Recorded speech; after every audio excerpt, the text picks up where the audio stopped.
Eh bien, je suis dessinateur de bande dessinée depuis quand même maintenant quelques années. J'ai commencé dans les années 78-79 avec une série qui passait dans le journal de Spirou, qui s'appelait L'An 40. Puis finalement j'ai laissé tomber cette série-là parce que ça n'allait plus avec le scénariste. Et j'ai commencé en 87 une série avec Raoul Cauvin qui s'appelle donc Cédric et qui a eu la chance de démarrer. Après le 5e album, ça a été, disons, le démarrage de la série vraiment.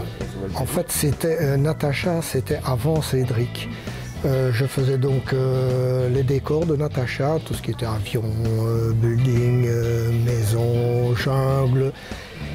Et j'avais été un peu frustré de ne pas pouvoir dessiner une héroïne. Et c'est pour ça qu'un jour, j'ai décidé de faire Taxi Girl, qui est une héroïne, justement, chauffeur de taxi à Paris. Mais entre-temps, la série Cédric a commencé à prendre de l'ampleur. Il y a eu le dessin animé qui est sorti. Et disons, ça m'a pris vraiment tout mon temps. On a dû laisser tomber Taxi Girl.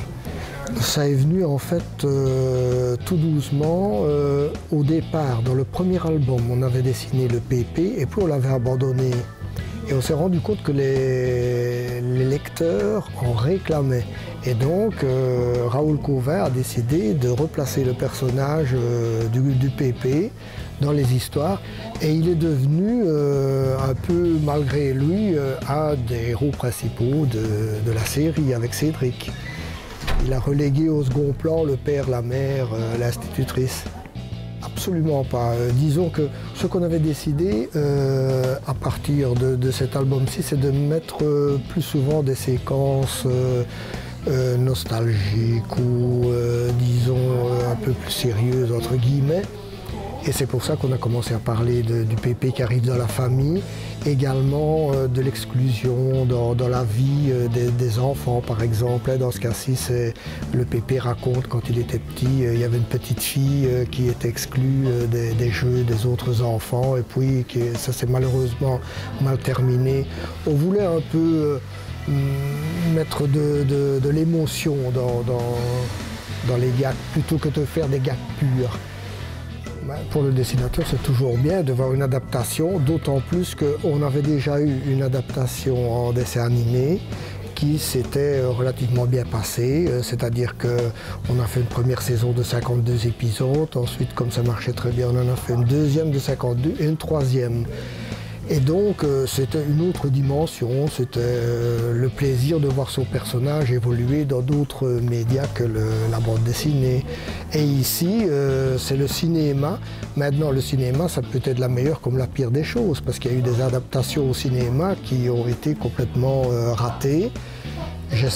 On espère tout du moins que celle de Cédric ne sera pas ratée, mais je pense que c'est une bonne chose d'avoir quand même voulu amener Cédric au cinéma.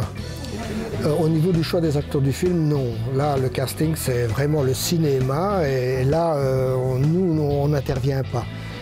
Par contre, le scénario, on nous l'a présenté, à moi et à Raoul Cauvin, on l'a lu, on a fait nos remarques. Les scénaristes en ont tenu compte de certaines remarques, pas toutes naturellement, mais de certaines. Et puis, à partir de là, nous, disons, ça nous échappe un peu. Non, en fait, on travaille vraiment comme au cinéma. Raoul Cauvin a toujours travaillé comme ça avec tous les auteurs, avec tous les dessinateurs qui travaillent avec lui. C'est-à-dire que lui, c'est le scénariste, il nous envoie le scénario. On en discute naturellement un peu, s'il y a une petite adaptation à faire ou pas. Mais à partir de là, il nous laisse entièrement libre de faire ce qu'on veut au niveau graphique. Donc là, à partir de ce moment-là, ça devient mon scénario. Et je travaille dessus. Et lui n'intervient pas. Ce qui est très bien d'ailleurs, cette séparation. Il fonctionne par storyboard principalement. Donc quelle est la marge de manœuvre par rapport à un storyboard de Raoul? Ah ben il nous laisse entièrement libre. Le storyboard est là pour nous donner surtout les indications au niveau texte, mais les découpages, on peut les faire comme on veut. J'ai déjà fait des découpages qui ne ressemblaient en rien à son storyboard. Ce qui l'intéresse surtout, c'est de suivre son scénario.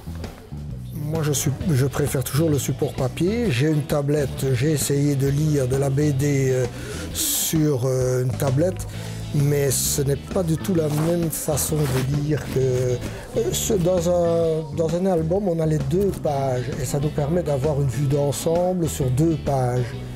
Tandis que sur la tablette, si vous voulez la lire convenablement, vous ne pouvez afficher qu'une demi-page pratiquement. Si vous affichez toute une page, vous ne la lisez pas bien. Il faudrait adapter alors le scénario à la tablette et ça, je ne crois pas que Raoul Cauvin est prêt à se lancer dans l'aventure. Absolument pas, parce que disons que j'ai eu la chance d'avoir une série qui a quand même bien marché, donc je n'ai pas eu à regretter mon choix du début. Mais il est vrai que certains regrettent un peu de s'être lancés dans l'aventure de la bande dessinée parce que ça devient de plus en plus difficile d'en vivre. Et les autres années. Merci aussi.